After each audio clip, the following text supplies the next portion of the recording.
आता उद्या मनोज जरांगे पाटलांचा निर्णायक लढा आझाद मैदानावर सुरू होतो. आपण जाणार आहात का? काय भूमिका असणार? मनोज दादा जरांगे पाटील साहेबांचा जो लढा आहे हक्काच्या आरक्षणाच्या संदर्भात, त्यासाठी अख्खा महाराष्ट्र महासागर म्हणून मुंबईच्या दिशेने निघालाय. मी देखील एक त्यातला कार्यकर्ता म्हणून, माझ्या मतदारसंघाचा प्रतिनिधी म्हणून आणि माझ्या पंढरपूर तालुका असेल, माढा तालुका असेल, सर्व जिल्ह्यातील सर्वांना सोबत आज आम्ही त्या ठिकाणी मुंबईच्या दिशेने निघालोय.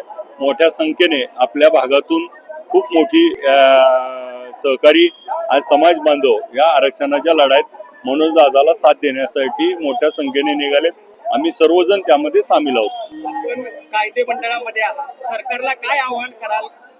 आपण जर बघितलं असेल तर आरक्षणाच्या यावर निवडून आल्यानंतर पहिला मनोज दादा जरांगे पाटील साहेबांच्या लढ्याला त्या ठिकाणी सरकारनं भूमिका घ्यावी.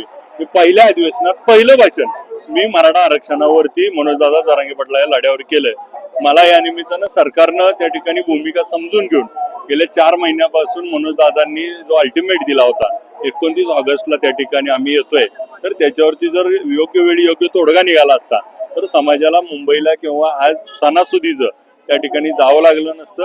आता आज देखील वेळ गेलेली नाही, तरी सरकारनं लवकरात लवकर तोडगा काढून निर्णय घेऊन त्या ठिकाणी विशेष अधिवेशन बोलवावं आणि विशेष अधिवेशनामध्ये जी चर्चा घडणं अपेक्षित आहे याच्यावरती त्या ठिकाणी घडवून आणावी.